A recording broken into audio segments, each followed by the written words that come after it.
सबको लगता है कि अगर आप इनकॉग्निटो मोड को यूज करोगे तो कंप्लीटली प्राइवेट हो जाओगे इंटरनेट पर। रॉन्ग, ये बहुत बड़ा मिथ है। और इसका सबसे बड़ा प्रूफ गूगल खुद इस चीज के लिए कोर्ट में घिसा गया था।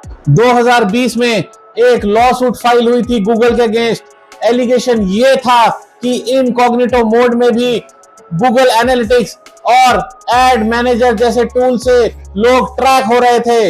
ये केस इतना बड़ा था कि सेटलमेंट $5 बिलियन वैल्यू का आया और गूगल को billions of private browsing records को डिलीट करना पड़ा। तो जब खुद गूगल पर प्रूफ मिल गया तो समझ लो ये कितना बड़ा मिथ है इनकॉग्निटो मोड। अब देखो इनकॉग्निटो मोड एक्चुअली करता क्या है। सिर्फ इतना कि तुम्हारी ब्राउजिंग हिस्ट्री, कुकीज और सेव्ड फॉर्म्स तुम्हारे ब्राउजर में स्टोर नहीं होते। बस अब समझिए, किसी ने अगर तुम्हारा लैपटॉप लिया और तुम्हारी ब्राउजिंग हिस्ट्री चेक करी तो उससे तुम्हारी ब्राउजिंग हिस्ट्री छुपी रहेगी। अब बात करते हैं जो ये नहीं करता।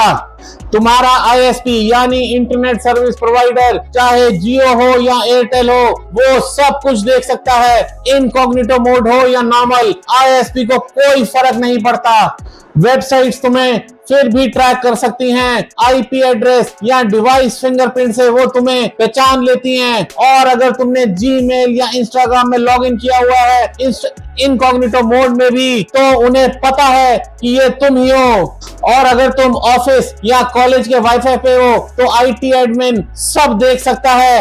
इनकॉग्निटो मोड वहां पर भी काम नहीं करता। यहाँ पर एक इंटरेस्टिंग ट्विस्ट बताता हूं। लोग सोचते हैं कि इनकॉग्निटो मोड बंद करते ही सब कुछ गायब, लेकिन तुम्हारे घर के राउटर में डीएनएस लॉग्स रह जाते हैं। मतलब कौन सी वेबसाइट रिक्वेस्ट हुई वो रिकॉर्ड हो जाता है राउटर लेवल पर। तो अगर कोई टेक सेवी आदमी राउटर चेक करे तो इनकॉग्निटो मोड के बाद भी पता चल सकता है कि क्या ब्राउज किया गया था। डाउनलोड्स और बुकमार्क्स वो भी सेव रहते हैं। विंडोज को बंद करने से वो भी डिलीट नहीं होते। और सबसे इंपॉर्टेंट, इनकॉग्निटो मोड तुम्हें फिशिंग, मैलवेयर या हैकिंग से बिल्कुल भी प्रोटेक्ट नहीं करता। तो बॉटम लाइन ये है कि इनकॉग्निटो मोड सिर्फ लोकल प्राइवेसी देता है, लेकिन आईएसपी, वेबसाइट या रियल सर्वेलेंस से बचना है तो वीपीएन या टॉर जैसे प्रॉपर टूल्स चाहिए होंगे।